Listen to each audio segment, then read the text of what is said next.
Di usia kita, usia 60 tahun ni, kita tak pergi berjabat dah. Kita tak ada kerja dah. Usia 60 tahun. Mana kita masuk berjabat dah? Nak tunggu umur 93 tahun masuk berjabat balik dia panggil. Lambat lagi ni panggil macam. Kita ni usia kita 60 tahun ni, relax lah. Tenang-tenang kita. Banyakkan tahajud. Banyakkan sunat duha.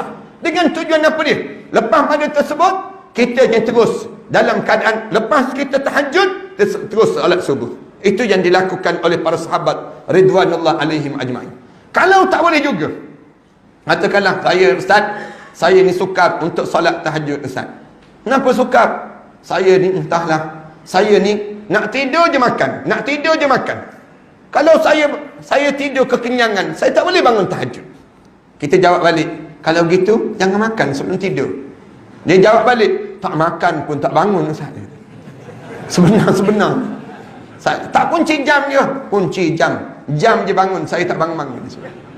Saya ni kenapa tak bangun, kita tanya, kenapa tak bangun? Sebenarnya ustaz, saya tahu terang je lah, memang saya ni jenis keturunan tak bangun.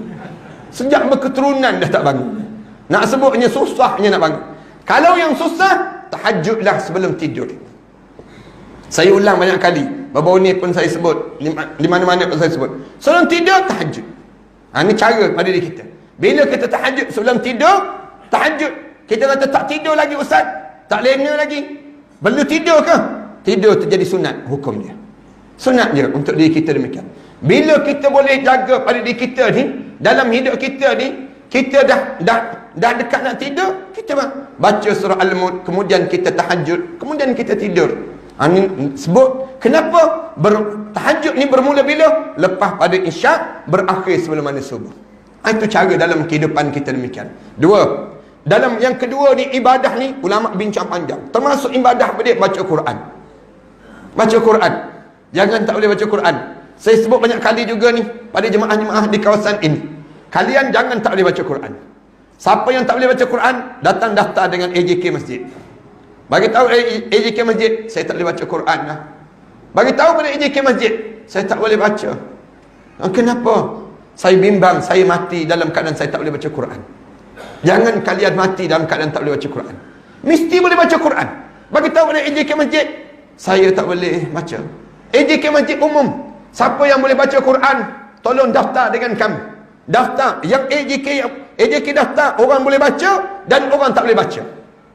Ketemukan orang yang boleh baca dengan orang yang tak boleh baca ini. Jadikan kemerihan di masjid ini dengan suasana orang duduk dalam keadaan belajar dan belajar Al-Quran Karim. Bila daftar bagi tahu oleh AJK Masjid, saya tak boleh baca. Jangan pula AJK Masjid jawab, sebenarnya saya pun tak boleh baca juga. Kata AJK, buat malu company kita je dia panggil. Jangan jadi AJK kalau kita tak boleh baca Quran. Saya nak minta maaf nak sebut demikian. Biar malu sikit kita dengan Allah. Jangan sampai kita tak malu nak pegang jawatan, baca Quran pun tak boleh. Yang ni yang memalukan kita. Kita nak jadi pemimpin, tiba-tiba Quran tak boleh. Satu zaman-zaman dahulu, bila orang nak masuk minang anak perempuan orang, diajar supaya khatam Al-Quran. Bila nak kahwin, buat majlis khatam Quran.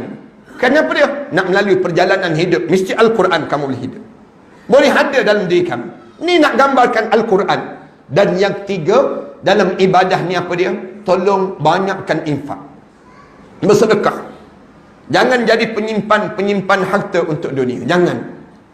Banyakkan infak. Infak ni menjadi kebiasaan dalam hidup kita. Saya dengar tempat tuan-tuan ini bila nak buat masjid ini, cepat dia buat. Ni bagusnya masyarakat di sini. Bila diinfak, masing-masing nak infak. Bila berlumba di kalangan kalian untuk berinfak, itu tanda kalian ada akhirat dalam jiwa kalian. Orang kita ni, bila hidup kita ni berlumba, tanya, agama nak apa lagi? Apa benda lagi yang diperlukan? Kita ni sentiasa sibuk tanya, harta ni bukan untuk kita, harta ni untuk agama.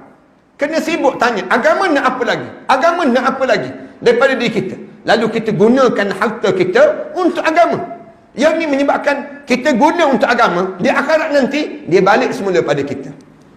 Di akhirat nanti, ibu-ibu dan ayah-ayah, kan saya biasa buat contoh kan, kita ni duduk dengan ceramah macam ni, kejap, tiba-tiba lalu tabun derma. Tabun derma tu lalu, depan kita ni, kebetulan dalam poket kita ni, ada dua keping. Sekeping RM50, sekeping lagi RM1. Agak-agak mana yang masuk? Biasanya RM1 lah yang masuk. Kita mana nak masuk 50? Sebenarnya yang RM1 itulah milik kita, yang 50 itu milik orang lain. Kalau kita nak tahu yang sebenarnya, yang milik kita, yang kita masuk dalam tabung tersebut. Bila kita infak dalam kerja agama, yang kita infak tadi, dia akan balik semula pada kita di akhirat nanti. Yang inilah yang menyebabkan kagum dia.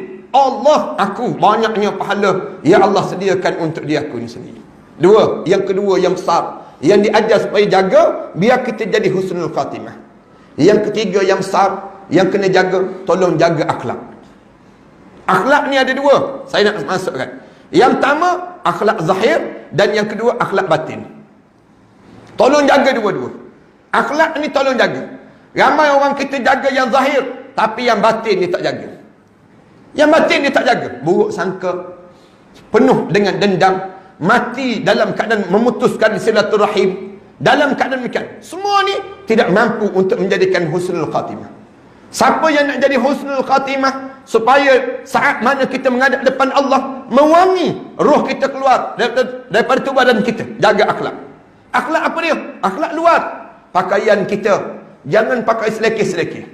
Duduk dalam bilik kita, biar bau wangian-wangian, bakar bukhur-bukhur, bakar yang disebut dengan kayu gaharu dalam bilik kita, yang disebut dengan pakai minyak atar, minyak wangi. Tiap kali mana kita datang ke masjid, pakaian kita kemas, melambangkan ahli syurga Allah SWT. Biar kita ni sentiasa jaga akhlak kita. Tu pakaian, cara kita atur selipar kita, cara kita masuk bilik air, cara kemasan wajah kita, semuanya menunjukkan tanda-tanda ahli syurga Allah SWT. Yang ni yang perlu ada pada diri kita. Cara tutur bicara kita kena jaga akhlak.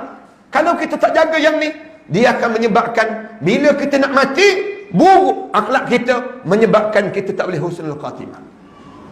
Ramai di kalangan kita jadi buruk, tak jaga mak ayah. Menjelang dia tua, sama-sama tua, mak pun tua, ayah pun tua, mak mertua pula tua, ayah mertua pula tua, dia pun tua juga, dia tak jaga, dia tak boleh jaga dah mak ayah dia, yang menyebabkan akhirnya dia bagi pada orang lain, dia bagi pada adik-adik dia, yang teruk lagi dia hantar ke rumah kebajikan orang tua. Di saat ini dia akan menanggung di hadapan Allah buruknya akhlak kamu dalam hidup kamu. Tu sesama manusia, akhlak kamu dengan Allah, akhlak kita dengan Allah. Baik sangka, cucikan jiwa kita ni dengan membaca Al-Quran. Saya sebut, kalau kalian dah usia 60 tahun, kalian mesti khatam Quran 3 hari sekali, 3 hari sekali. Mesti khatam Al-Quran. Baca Quran ni 10 juzuk sehari, 10 juzuk sehari, 10 juzuk sehari.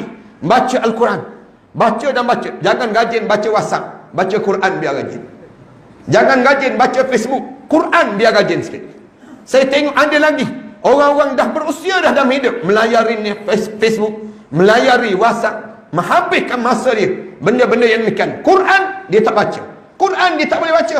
Yang lebih teruk lagi, tulisan-tulisan dia menghina para alim ulama, yang menyebabkan dia menyesal saat mana dia menghadap di hadapan Allah SWT. Jaga perhatian sekalian dalam hidup kita ni. Mudah-mudahan bila kita boleh jaga demikian, insya-Allah kita akan dipilih oleh Allah untuk menjadi hamba-hamba yang di husnul khatimah di sisi Allah, dan tempat kita dipilih untuk berada di sisi Nabi Muhammad sallallahu alaihi wasallam saat mana kita menghadap di hadapan Allah nanti.